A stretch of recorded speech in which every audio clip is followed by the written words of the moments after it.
चुड़ैल और भूतों का रमजान। कब्र में गड़े मुर्दों का कब्रिस्तान एकदम सुनसान और वीरान पड़ा हुआ था। तभी अचानक तेज तूफानी बवंडर उठने के साथ सारी कब्रें जोर जोर से हिलने लगती हैं और एक एक करके सारी कब्रें खुल जाती हैं, जिसमें से ढेर सारे भूत और चुड़ैल बाहर निकल जाते हैं। और भूतों का सरदार आतिफ कहता है, शमशान घाट के मुर्दों, जल्दी जल्दी काम करो, कल से रमजान के रोजे शुरू हो रहे हैं। पूरे कब्रिस्तान को अच्छे से साफ करो। अरे ओ मजनू की लैला, अब आसमान में पंख फैलाकर उड़ना बंद कर, नीचे आकर हमारी मदद कर। पंछी बनूं उड़ती फिरूं मस्त गगन में। तोते मैने की तरह पड़पड़ाना बंद करके नीचे आजा, रमजान की तैयारियां करनी है। मैं शिकार खोज कर लाती हूँ। इतना कहकर लैला चुड़ैल कब्रिस्तान से उड़ते हुए बाहर निकल जाती है और देखती है कि एक युवक झूमते हुए अपनी ही धुन में चला जा रहा था। तभी लैला सर पर से उसके पास जाकर भयानक रूप में खड़ी होकर कहती है, अरे वाह, सैर पर निकला था क्या? नहीं निकलना चाहिए था, तूने मेरा काम आसान कर दिया। चुड़ैल, क्या हुआ? मुझे देखकर तेरी जुबान क्यों फड़फड़ाने लगी? मेरा नाम लैला है, तू खौफ मत खा। क्या है ना कि मैं बहुत लंबे वक्त बाद कब्र से बाहर निकली हूँ ना। मुझ लैला का शरीर थोड़ा मैला कुचेला हो गया है। तुम मेरे पीछे क्यों पड़ी हो? मैंने क्या बिगाड़ा है तुम्हारा भूतनी? अब की ना तूने मुद्दे की बात, चल तुझे बताती हूँ। यह कहकर चुड़ैल अपने लंबे गंदे नाखूनों से आशीष की गर्दन पकड़कर उसे कब्रिस्तान के अंदर ले आती है और कहती है, आतिफ भाई लो, मैं रमजान के रोजे का शिकार ले आई। वल्लाह लैला, तुम तो शिकारी निकली। हमारे कल के रमजान के रोजा खोलने का जुगाड़ हो गया। अब जल्दी से इसको हलाल करो ताकि इसके खून से हम पूरे कब्रिस्तान को साफ कर सकें। सभी भूत और चुड़ैलों की खौफ भरी वार्तालाप सुनकर आशीष के पैरों तले जमीन खिसक जाती है। उसके हाथ पांव थरथराना शुरू हो जाते हैं। तभी वो कहता है, आखिर ये सब कुछ क्या चल रहा है? देख नहीं रहा तुझे? यहाँ रमजान के रोजे की तैयारी चल रही है। भूतों और चुड़ैलों का भी रमजान होता है क्या? जब दुनिया में इंसान हो सकता है, मुर्दों के लिए शमशान हो सकता है, तो भूतों और चुड़ैलों का रमजान क्यों नहीं हो सकता? अरे इसके गले का डीजे बंद करो, बहुत शोर शराबा मचा रहा है। ये कहकर सभी भूत और चुड़ैल एक साथ उसकी तरफ बढ़ने लगते हैं और आशीष डर कर कहता है, आगे मत बढ़ो, आगे आगे आगे मत बढ़ो, वरना अंजाम बुरा होगा। अंजाम तो बुरा होगा, पर तेरा। मरे हुए सभी भूत और चुड़ैल एक साथ उस पर वार करके उसे मौत के घाट उतार देते हैं और उसके लथपथ खून से पूरे कब्रिस्तान को साफ करते हैं। अगली सुबह रमजान का आगाज होता है और रात होने के साथ रजिया कहती है, भूख से मेरे पेट में खलबली मची हुई है। चलो जल्दी जल्दी से खाना परोसो, इफ्तार का वक्त हो गया है। मुझे उसकी खोपड़ी परोसना। मुझे उसके गुर्दे परोसना। मुझे उसकी हड्डियां परोसना रजिया। अरे रजिया, इतना सन्नाटा क्यों मचा रखा है भाई? कोई गाना तो सुना दो। क्यों नहीं हुजूर, अल्लाह बचाए मेरी जान को, रजिया भूतों में फंस गई। वल्लाह, चलो सब एक साथ इफ्तार करो, बिस्मिल्लाह। इतना कहकर भूत और चुड़ैलों की टोली रमजान के पहले रोजे को खोलते हैं। ऐसे ही लगातार हर रोज भूत चुड़ैलों की टोली कब्रिस्तान से निकलकर छलावा करके लोगों को रमजान के इफ्तार का शिकार बनाया करते। वक्त बीतता है और देखते ही देखते रमजान के चांद की रात का इंतजार करते हुए सभी भूत और चुड़ैल कब्रिस्तान में खुशी मनाते हुए कहते हैं, बस जल्दी से चांद निकल आए। चांद निकलने में अभी देरी है। चलो दोस्तों, तब तक बाहर की सैर करके आते हैं और शिकार भी खोज कर लाएंगे। हाँ चलो।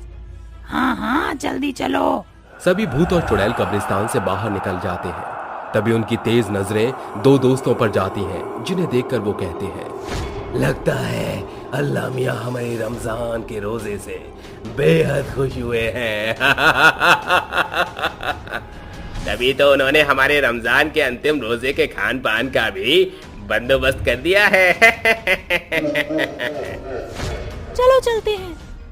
सभी भूत और चुड़ैल झुंड बनाकर उनके पास जाकर उन दोनों को चारों तरफ से घेर लेते हैं और अपना परिचय बताते हुए कहते हैं, मैं हूँ आतिफ, मैं हूँ रजिया, और मैं हूँ अयान, और मैं हूँ लैला। या अल्लाह, ये कैसा कहर है? ये सभी हवा में कैसे उड़ रहे हैं? अरे बेवकूफ इंसान, भूत हवा में नहीं उड़ेगा तो क्या पानी में तैरेंगे? चल भाग वरना। तुम दोनों यहाँ से बचकर नहीं भाग सकते। रमजान के अंतिम रोजे को पूरा करने के लिए हमें तुम्हारी जान लेनी ही पड़ेगी। चलो सीधे तरीके से हलाल होने के लिए तैयार हो जाओ। अरे मरने वाले की अंतिम इच्छा तो पूछ लो, कुछ तो भूतनीयत रखो। अरे ओ रजिया और लैला, चलो मरने से पहले एक बार इन दोनों को अपने हुस्न और गाने के जलवे तो दिखा दो। जो हुक्म मेरे आका, कर दिया 420। तुमको घेर के हमने थोड़ी देर में दोनों हत्थे चढ़ोगे। अल्लाह बचाए, इनको आज बेचारे भूतों में फंस गए। अरे ये भूतनी रजिया कोलगेट नहीं करती क्या? एक तो इसका सड़ा गला चेहरा, ऊपर से इसकी काले पीले दांतों को चीरते हुए आ रही बदबू गंध कहीं मेरी सांसें बंद न कर दे। रमजान के इस खूबसूरत अवसर पर पेश है लैला का खास गीत तुम्हारे लिए। लैला मैं लैला, ऐसी हूँ लैला, हर कोई चाहे हमसे मिलना अकेला। अरे कब तक चुप करेगी ये लैला? इसकी चीख भरी तान से मेरे कान से खून निकलने को हो रहा है। माशाल्लाह, क्या खूब रंग जमाया तुम दोनों ने। चलो अब तुम्हारे मरने की बारी आ गई। अरे हमें मारकर तुम्हें क्या हासिल होगा? ईद का खाना। अरे ईद पर सेवैया मिठाइयाँ खाते हैं, तुम सब हमें निपटा कर ईद मनाना चाहते हो या बकरीद? हम इंसान नहीं भूत हैं, और भूत चुड़ैल ये सेवैयाँ नहीं खाया करते। हम तो इंसान को खाते हैं। इसके बाद सारे भूत उन्हें मारकर घसीटते हुए कब्रिस्तान के अंदर ले जाते हैं। आसमान में बादलों के पीछे छुपा चांद अपनी रोशनी से जहां को उजागर करता है, और जैसे ही चांद की रोशनी कब्रिस्तान पर पड़ती है, सभी भूत प्रेत खुशियां मनाते हुए कहते हैं, वो देखो ईद का चांद निकल आया। देखो देखो चांद आया, चांद नजर आया। चलो ईद का चांद तो देख लिया, अब रमजान का रोजा खोलने का वक्त आ गया। हाँ, मुझे तो प्यास लगी है। मैं तो इन मुर्दों का गर्मा गर्म ताजा मीठा खून पीऊंगी। जल्दी से इन्हें खाकर मेले में चलते हैं, क्योंकि ईद का मेला लग चुका है। कल रात हमारी आखिरी रात है, क्योंकि इसके बाद हम फिर से अपनी अपनी कब्र में बंद हो जाएंगे। भूत और चुड़ैल की टोली रमजान की अंतिम रात में ईद का चांद देखकर भूतिया तौर तरीके से रमजान के रोजे खोलते हैं, और आधी रात के सुनसान माहौल में सभी मुर्दे गांव में लगे ईद के मेले में जाकर रात भर झूलों पर बसेरा बनाकर हंसी ठिठोली करते हुए कहते हैं, मुबारक ईद मुबारक, मुबारक ईद मुबारक। मरने के बाद भी रमजान की खुशियां मनाना कोई हमसे सीखे। हाँ, कल ईद के मेले में इंसानों का जमावड़ा होगा, पर आज ये मेला और ये ईद के चांद की रात पर हम मुर्दों का राज है। रात के सन्नाटे में सारे भूत और चुड़ैल ईद के अवसर का आनंद उठाते हैं, और रमजान के खत्म होने के बाद सभी अपनी कब्र में वापस कैद हो जाते हैं और हंसते हुए कहते हैं, अगले रमजान जो हम फिर से बाहर आएंगे। और एक बार फिर से हम भूत रमजान मनाएंगे। और ईद भी। भूत और चुड़ैलों की टोली रमजान के खत्म होने के बाद वापस अपनी अपनी कब्र में कैद हो जाते हैं, जिसके बाद उनकी आवाज भी उनकी कब्र में ही दबकर रह जाती है। सुमित रायगढ़ के गांव में एक हिस्टोरिकल प्लेस पर अपने कुछ दोस्तों के साथ घूमने के लिए गया था, जिसके बाद वो वहां की अच्छी अच्छी तस्वीरें खींचने लगा था। क्या बात है, कितनी खूबसूरत है ये जगह। यहाँ की तो हर एक दीवार में भी डिजाइन है। अरे यार, तुझे तो बस अच्छी अच्छी जगह जाकर फोटो खींचने से मतलब है, और फिर उसके बाद तू ज्यादा से ज्यादा क्या करेगा? इन फोटोज की पेंटिंग बनाएगा। वैसे सुमित यार, तू ये सब करता क्यों है? मतलब जब तेरे पास फोटो है तो तू उनकी पेंटिंग क्यों बनाता है? ये मैं नहीं जानता, लेकिन मुझे अच्छा लगता है। वैसे तेरे अंदर टैलेंट बहुत है, क्योंकि जो भी तू तस्वीर बनाता है वो हूबहू उसी की तरह बनती है। वो सभी वहां घूमने लगते हैं और घूमते घूमते सुमित को अचानक से वहां एक बहुत बड़ी तस्वीर दिखाई देती है, जिसके अंदर एक बहुत ही सुंदर लड़की होती है। कितनी खूबसूरत है ये पेंटिंग। ऐसा लग रहा है कि ये अभी बोल उठेगी। लगता है किसी नृत्य करने वाली की पेंटिंग है ये। सुमित उस पेंटिंग को उठाकर अपने साथ घर ले आता है और उसे एक जगह रखकर उसकी पेंटिंग बनाने लगता है। तभी उसे पेंटिंग के ऊपर एक नाम लिखा हुआ दिखाई देता है।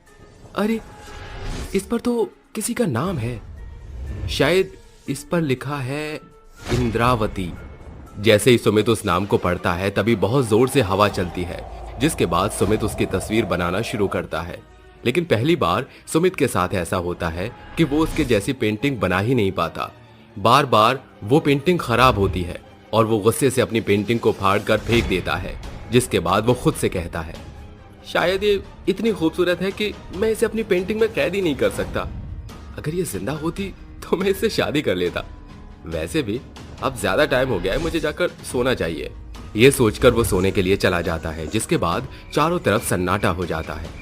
तभी अचानक से किसी के घुंघरू बजने की आवाज आती है, लेकिन सुमित बहुत गहरी नींद में सोया होता है, इसलिए उसकी नींद नहीं खुलती।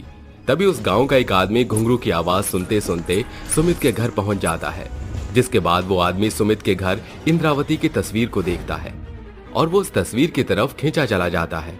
वो आदमी उसे देखता ही रहता है, जिसके बाद उसकी आंखों से खून निकलने लगता है। तभी उसके अंदर से एक बहुत ही भयानक चुड़ैल बाहर आती है। नहीं छोड़ूंगी, किसी को नहीं छोड़ूंगी। चुड़ैल उस आदमी का गला पकड़कर उसे मार देती है, जिसके बाद वो वापस से अपनी तस्वीर के अंदर चली जाती है।